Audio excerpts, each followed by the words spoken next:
नमस्कार, आप देख रहे हैं न्यूज 18 बिहार झारखंड। मैं हूं आपके साथ रुचिकरा। बिहार में नई सरकार के गठन की कवायद तेज है। नीतीश कुमार आज यानी कि 17 नवंबर को इस्तीफा देंगे और 20 नवंबर को शपथ ग्रहण समारोह होगा, जिसमें कि 10वीं बार मुख्यमंत्री पद की शपथ नीतीश कुमार लेते हुए नजर आएंगे। लेकिन मुख्यमंत्री तो नीतीश कुमार बनेंगे, लेकिन डिप्टी सीएम कौन होगा इस बार? इस रेस में कौन कौन दावेदार है, उसके बारे में हम चर्चा करेंगे। बीजेपी और जेडीयू के मंत्री हिस्सेदारी के संभावित समीकरण क्या हैं, इसके बारे में आपको बताएंगे। क्या मंत्रिमंडल में बड़े फेरबदल की संभावना है? क्या कुछ बड़ा फेरबदल इस बार हो सकता है? क्या MY यानी कि महिला और यूथ की बात जो नरेंद्र मोदी करते नजर आते हैं, क्या इस बार के मंत्रिमंडल में महिलाओं और यूथ की भूमिका ज्यादा हो सकती है? चलिए इसके बारे में विस्तार से आपको जानकारी देते हैं।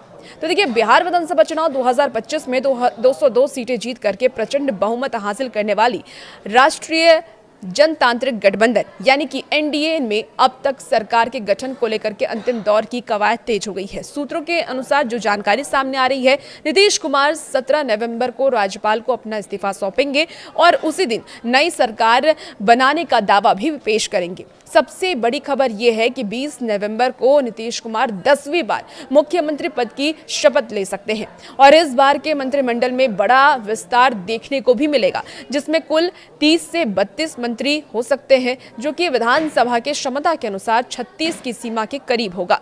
खास बात यह है कि विधानसभा में सबसे बड़ी पार्टी होने के बावजूद भारतीय जनता पार्टी और जनता दल यूनाइटेड के बराबर मंत्री हो सकते हैं, जिससे कि सरकार में नीतीश कुमार की पार्टी का कद एक बार फिर से बढ़ना तय माना जा रहा है।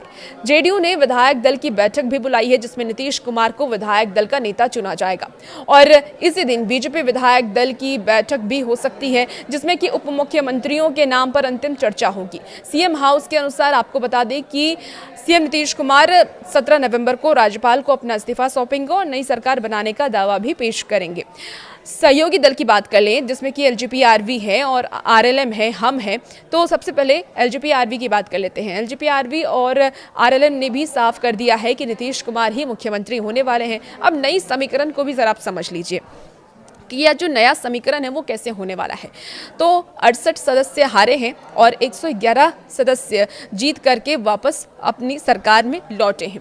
ऐसे में डिप्टी सीएम को लेकर के रेस जारी है। चिराग पासवान डिप्टी सीएम पर दावा ठोक रहे हैं। 3 नाम चर्चा में इस वक्त है।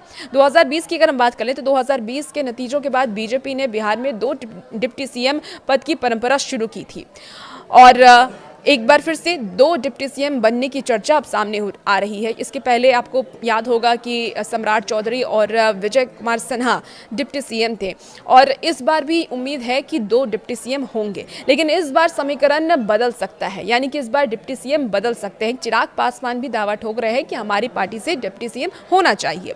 अब पार्टी संभावित मंत्री के मुख्य दावेदार की अगर हम बात करें तो बीजेपी 15 से 16 मंत्री इस बार अपनी पार्टी से बना सकती है, जिसमें कि सम्राट चौधरी, मंगल पांडे और रजनीश कुमार। जेडीयू की तरफ से 14 से 15 मंत्री बनाए जा सकते हैं। पिछली सरकार में जो आपको बात कर लें तो जेडीयू में 10 मंत्री थे, जिन्हें वापस से मंत्रालय मिल सकता है, जो उम्मीद अब तक जताई जा रही है सूत्रों के हवाले से जो खबर है।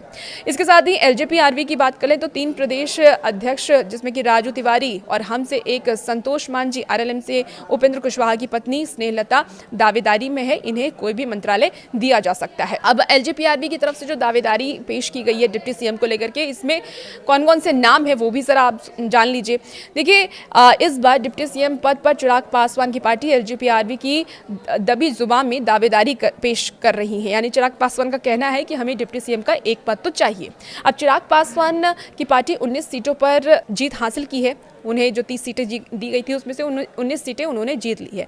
साथ में NDA में तीसरी सबसे बड़ी भी पार्टी बन गई है। अब डिप्टी सीएम की रेस की अगर हम बात करें तो फिलहाल जो उम्मीदवार हैं वो सम्राट चौधरी हैं बीजेपी की तरफ से, जो अभी पहले भी रह चुके हैं। इसके साथ ही विजय कुमार सिन्हा को बदला जा सकता है, जो अब तक सूत्रों के हवाले से खबर है। रामकृपाल यादव इसमें शामिल हो सकते हैं। मंगल पांडे का नाम की चर्चा भी हो रही है। पिछले सरकार में डिप्टी सीएम रहे विजय सिन्हा को रिप्लेस यहां पर किया जा सकता है। हालांकि वो अभी भी डिप्टी सीएम की रेस में हैं, हो सकता है कि फिर से उन्हें रिपीट कर दिया जाए, लेकिन अभी इसकी संभावना कम है। मंत्रिमंडल का संभावित फॉर्मूला तय भी हो चुका है। अब क्या है संभावित फॉर्मूला, वो भी एक बार आप विस्तार से समझ लीजिए। देखिए, सूत्रों के मुताबिक इस बार मंत्रिमंडल में 30 से 32 मंत्री हो सकते हैं और पिछली बार के अनुभव के विपरीत इस बार जेडीयू और बीजेपी के बीच लगभग बराबर बराबर मंत्री पद बांटे गए हैं और बांटे जा सकते हैं, जो सूत्रों के हवाले से खबर है। जेडीयू अपने कोटे के मंत्रियों में बड़ा बदलाव नहीं करेगी। पिछली सरकार के 10 मंत्रियों की वापसी लगभग तय मानी जा रही है, यानी कि जेडीयू अपनी तरफ से उन्हीं मंत्रियों को रिपीट कर सकती है, लेकिन बीजेपी में कई नए चेहरे भी देखने को मिल सकते हैं। देखना होगा कि प्रधानमंत्री नरेंद्र मोदी ने जिन बात को दोहराया था, MY समीकरण, महिला और यूथ की बात को दोहराया था, क्या बीजेपी अपने मंत्रिमंडल में महिला और यूथ को जगह देती है? ये देखना बेहद ही दिलचस्प होने वाला है। और ये भी देखना दिलचस्प होने वाला है कि इस बार 2 डिप्टी CM कौन होते हैं। क्या LJPRB की तरफ से कोई डिप्टी CM बनते हैं या फिर पिछले ही डिप्टी CM को रिपीट किया जाता है। और भी इसी वीडियोस के लिए बने रहिए न्यूज़ 18 बिहार झारखंड के साथ।